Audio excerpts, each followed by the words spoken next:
ओम श्री गणेशाय नमः। आज फाल्गुन मास के कृष्ण पक्ष की संकष्टी चतुर्थी का व्रत है और आज के दिन चौथ का व्रत रखा जाएगा। तो आज की इस वीडियो में आप सुनिए चौथ माता की कथा और भगवान विघ्नहर्ता गणेश की कथा।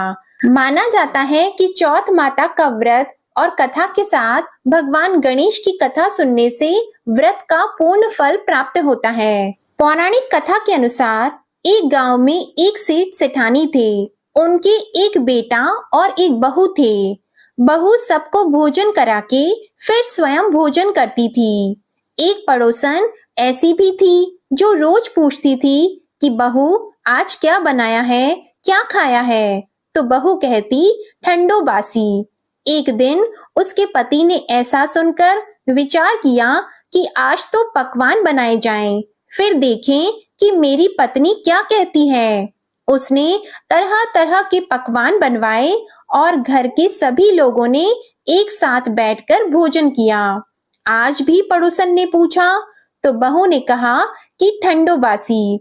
सेठ के लड़के ने सोचा हो न हो कोई बात अवश्य है जिससे कि मेरी पत्नी ऐसा कहती है।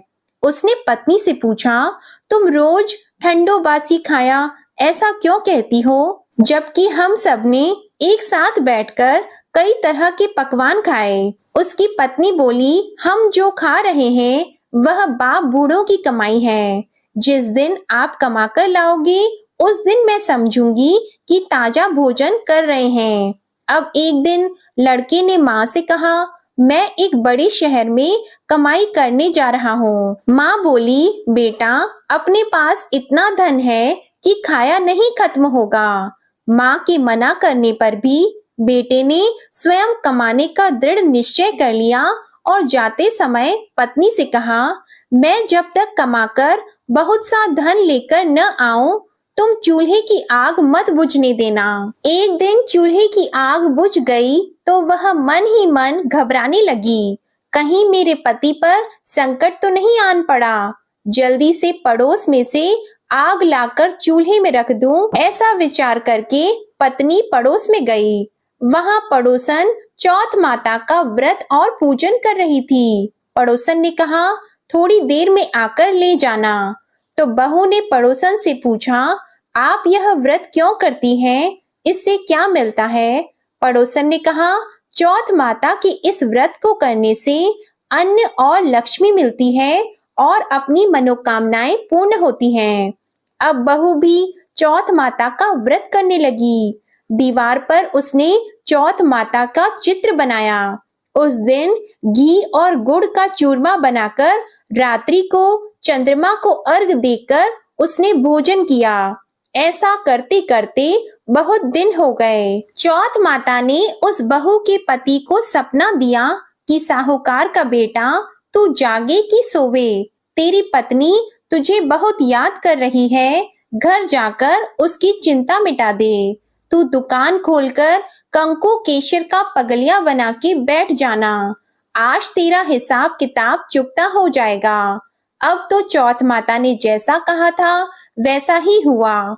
उसने घर जाने की तैयारी की और गाड़ी भर के धन दौलत लेकर चल दिया।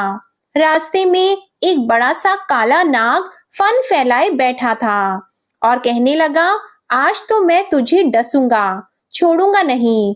आज तेरी आयु पूरी हो गई है। सेठ के लड़के ने कहा आज चौथ माता ने मुझे सपना दिया तो मैं पत्नी से मिलने घर जा रहा हूँ। वहाँ मेरी पत्नी बहुत चिंता कर रही है।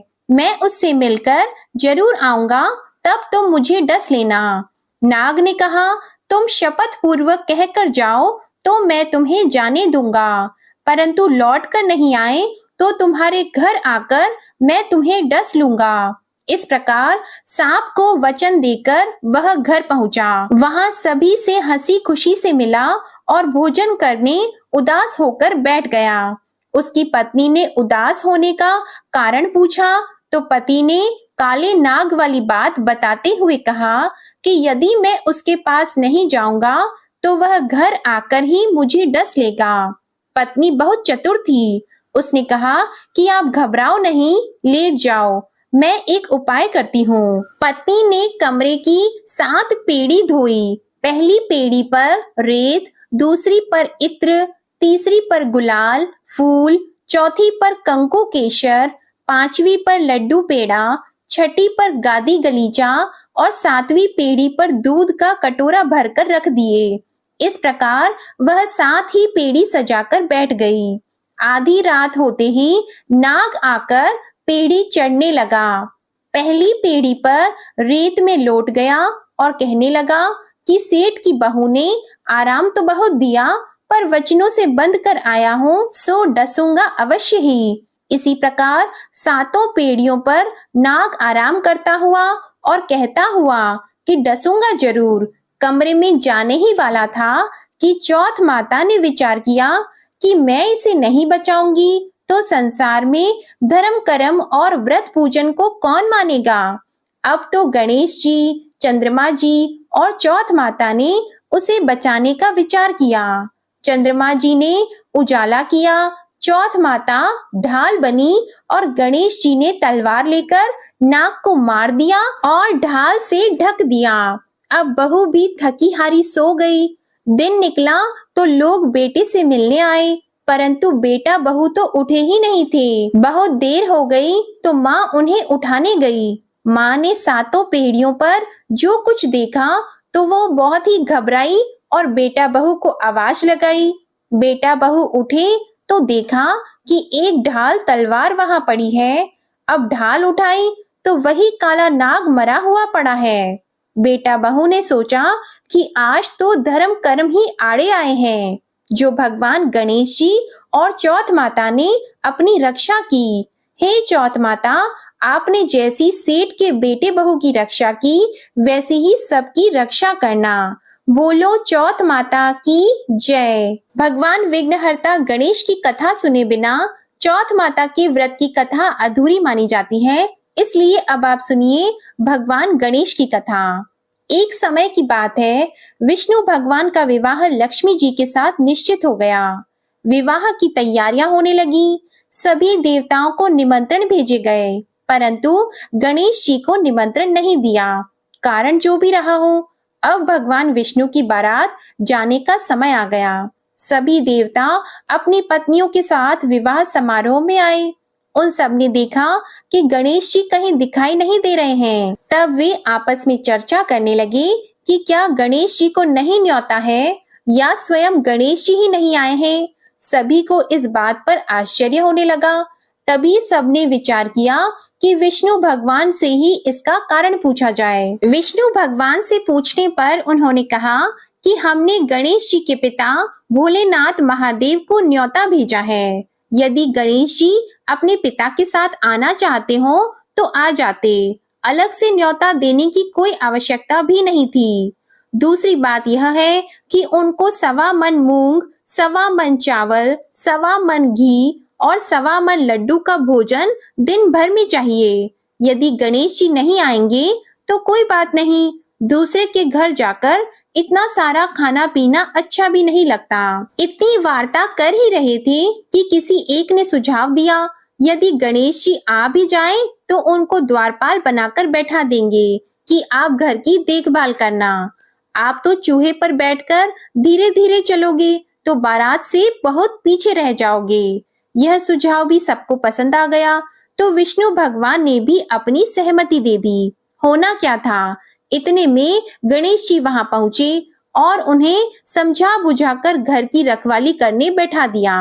बारात चल दी। तब नारद जी ने देखा कि गणेश जी तो दरवाजे पर ही बैठे हुए हैं, तो वे गणेश जी के पास गए और रुकने का कारण पूछा। गणेश जी कहने लगे कि विष्णु भगवान ने मेरा बहुत अपमान किया है। नारद जी ने कहा कि आप अपनी मूषक सेना को आगे भेज दें तो वह रास्ता खोद देगी, जिससे उनके वाहन धरती में धंस जाएंगे। तब आपको सम्मान पूर्वक बुलाना ही पड़ेगा। अब तो गणेश जी ने अपनी मूषक सेना जल्दी से आगे भेज दी और सेना ने जमीन पोली कर दी। जब बारात वहां से निकली तो रथों के पहिए धरती में धंस गए। लाख कोशिश करें परंतु पहिए नहीं निकले।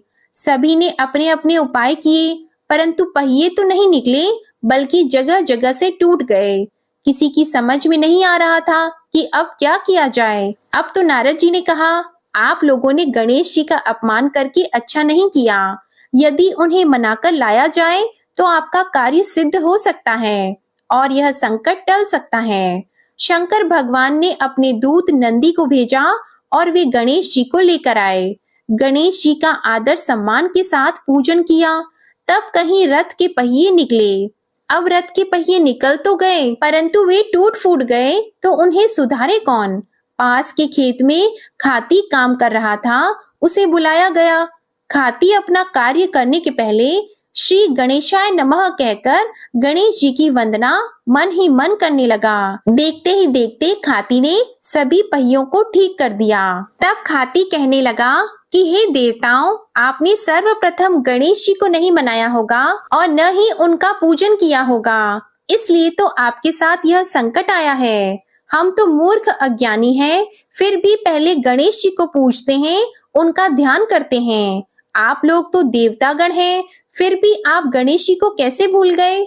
अब आप लोग भगवान श्री गणेश जी की जय बोलकर जाएं तो आपके सब काम बन जाएंगे और कोई संकट भी नहीं आएगा। अब सभी को अपनी अपनी गलती का पश्चाताप हुआ और सबने भगवान गणेश की जय जयकार करते हुए और बारात वहां से चल दी और विष्णु भगवान का लक्ष्मी जी के साथ विवाह संपन्न करा के सभी सकुशल घर लौट आए। हे गणेश जी महाराज, आपने जैसे विष्णु भगवान के कार्य को सिद्ध किया, वैसे सभी के कार्य को सिद्ध करना। बोलो भगवान गणेश की जय। तो ये थी आज की चौथ माता की कथा और विघ्नहर्ता भगवान गणेश की कथा। आज की कथा अच्छी लगे तो वीडियो को लाइक करना मत भूलिएगा और कमेंट में चौथ माता की जय और भगवान गणेश की जय भी लिखिएगा और हमारे चैनल को भी सब्सक्राइब करिएगा। धन्यवाद।